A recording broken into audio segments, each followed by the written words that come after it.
Joining me right now is former Connecticut Senator, United Against Nuclear Iran chairman, and former Democrat vice presidential candidate himself, Joe Lieberman. It is great to see you, sir. Thanks very much for being here, Senator. I want to get your thoughts on the overall foreign policy, but first let's start with these Vienna talks. Because the United States wasn't even invited. You've got Russia, China, Iran talking about the potential of getting back and together on a deal. Your reaction? Well, my reaction is to be concerned that we're going to repeat what happened in 2015 when we made a bad deal. And the main reason for the bad deal is we gave away all the economic pressure at that time, or most of it, on Iran. And they didn't do what the economic pressure had been put on to accomplish, which was to end their nuclear program. They just put a pause on if they were following it. And of course, I believe that they were cheating along the way. And this is the problem with these negotiations. Iran doesn't want to do what we want them to do. We want them to end their nuclear program. They're a fanatical, extremist, anti-American, anti-human rights regime, and they're just the wrong kind of people to have nuclear weapons. Look, the Biden administration has said encouragingly that they want to get back into the Iran nuclear agreement, but they want to lengthen it and strengthen it. Well, that's a way to say that the original agreement was not as strong or long as it should have been. I couldn't agree more.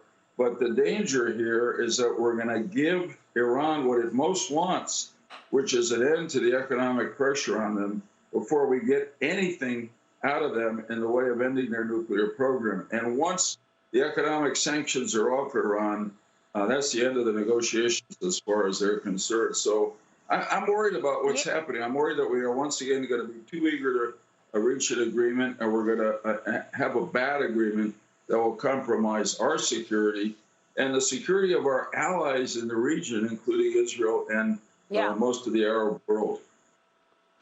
Well, this is what I really want to get on, our allies in the region, because you've been spotlighting this worry now for a long time in your group, United Against the Nuclear Iran. And I wonder what this is going to mean to our allies in the Middle East. Look, President Trump left office after having done these Abraham Accords, peace in the Middle East. To see 5 countries in the Middle East say, yes, we are going to normalize relations with Israel was an amazing thing. Now you've got President Biden last week announcing his plans, detailing his plans to withdraw all U.S. troops in Afghanistan by September 11th. Former President Trump criticized the timeline, calling on President Biden to make the move closer to the May 1st timetable.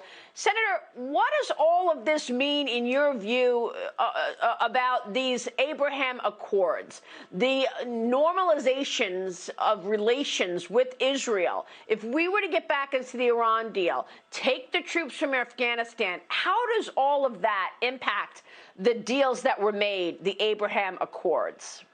Well, I think it may impact it in a very negative way. I mean, in my opinion, the Abraham Accords between Israel and all those Arab countries, which were really historic breakthroughs, almost a dream come true, would not have happened if we had not been pulled out by the Trump administration from the bad Iran nuclear agreement. And if the Arabs and the Israelis could not have confidence in the U.S. So that gave them the confidence to see that they have more in common than they have opposed to each other, and they entered these extraordinary new relations between each other, which are going pretty well.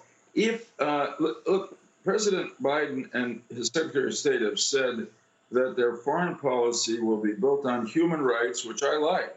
And they've applied that strongly in the case of Russia, particularly, and China. But they've also said that they want to rebuild their alliances. But that can't just mean in Europe and Asia. It has to mean in the Middle East. And what I really would like to see most of all is that the Biden administration not make a deal with Iran without consulting with and really involving the support of our allies in Iran's neighborhood, which have the most to gain or lose, and that's Israel and the Arab countries. I want to say one word quickly, Maria, about Afghanistan. When we pull out of Afghanistan, we've only got 2,500 troops there, and they're not really in the fight. The fight is being carried by the Afghan army.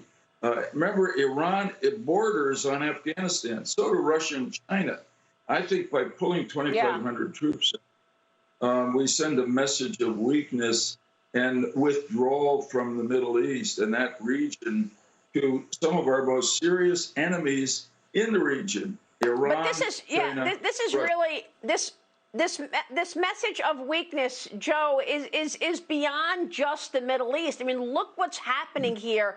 We've got China circling the wagons on Taiwan. We've got China and the Communist Party with their police force strong as ever on the ground in Hong Kong. Russia circling the wagons on Ukraine. All of this as Joe Biden is deciding to cut defense spending. When you compare what's going on in that budget with inflation, he's actually cutting spending on defense while all of this is taking place. So, I mean, on the world stage, the U.S. is looking weak.